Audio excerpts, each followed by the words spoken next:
Y'all, I can't believe the request that we've gotten for this simple lemon icebox pie. I thought everybody in the world had it, and I forget that there are new cooks coming in every day by the hundreds, by the thousands. And so a lot of the young people don't know about these old recipes that are so tried and true that the older homemakers have been making for years. So girls, I don't know who requested this. Could have been a guy, I don't know. But this is what we're gonna do. We're gonna take 3 egg yolks, and I'm just gonna beat those a little bit, and I'm gonna add the lemon juice, and always use fresh lemon juice, y'all. Don't use the bottle because it makes such a big difference. And I'm doing the lemon juice with the eggs because that almost kind of cooks them almost.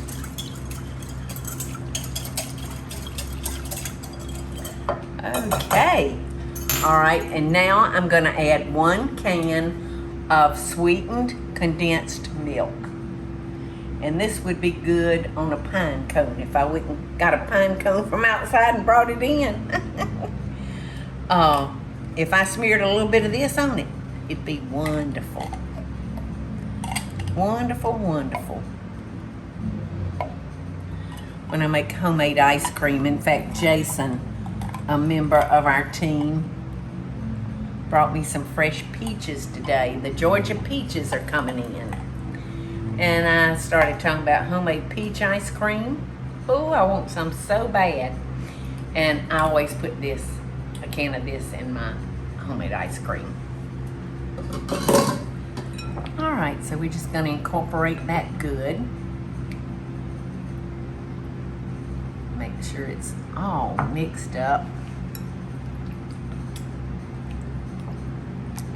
Now you can make a key lime icebox pie. Just substitute your lime juice for your lemon juice, and of course your zest from your limes. And I don't use those little tiny Key West limes. They're just real tiny and tedious to work with, so I just use a regular lime, and I can't tell the difference, and it sure is easier on me. All right, now once I put this whisk down, now I'm gonna stir in my lemon zest. And the reason I don't use the whisk after I put this in is because it gets stuck on the actual whisk, and it's hard to get it out of the little strings and get them back in your pie. So once I put those in, all I'm going to use is a spatula or something to incorporate it. So here we go. That zest is beautiful. Teresa and I were both commenting that that zest looked like it was from an orange, but it wasn't. It was from a lemon. Now you just can't get any easier than this. The only pie easier than this one is probably a pecan pie. Those are super, super duper easy. Ooh, that's just the right amount of filling. Okay, now we're gonna make our meringue. And for your meringue to really work out real good for you, you need to have your egg whites at room temperature. And so I've got my egg whites, and I've got some crema tartar, And that's gonna help our egg whites get really stiff and kind of dry them out. Now, if it was a day where there was rain and a whole lot of humidity, this meringue wouldn't make. So when you make a standard meringue topping for your pies, just make sure it's not raining outside.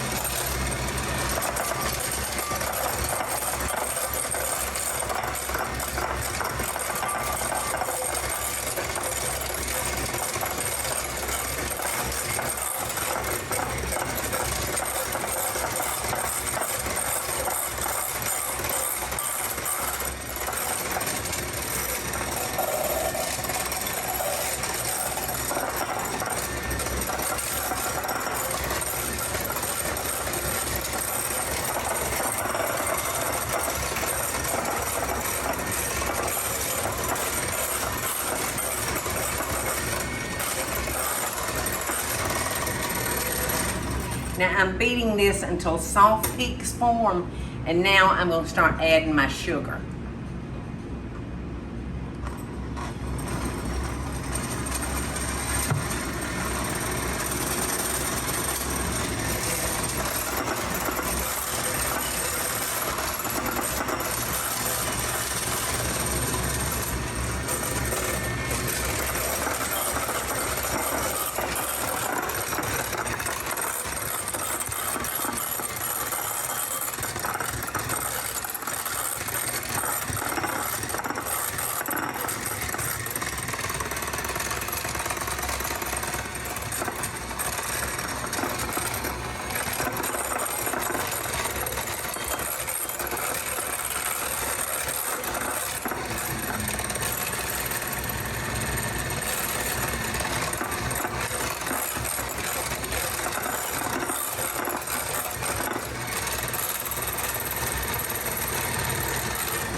All right, that looks almost like perfect to me.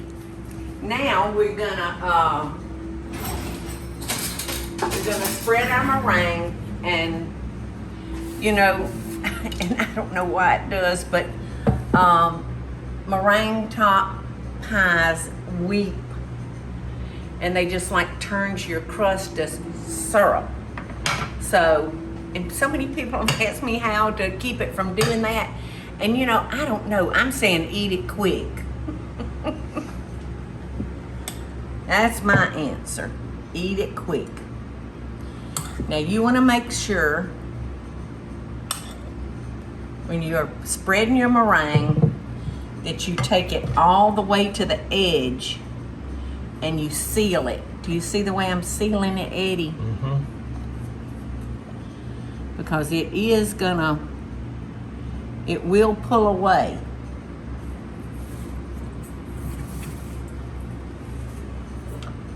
I actually prefer, in fact, most of my pies that I bake nowadays, my custard pies, I make a Swiss meringue, because to me that is just so much better. And it, especially if you're a divinity lover, like divinity candy. The steps are a lot like making divinity. And then when I make a Swiss meringue, I just use one of my husband's cigar lighters and torch it. All right, let's see. I don't want to get any liquid in that bowl, so I'll make sure I dry this good. I'd hate to mess up that pretty pie right here at the end of it.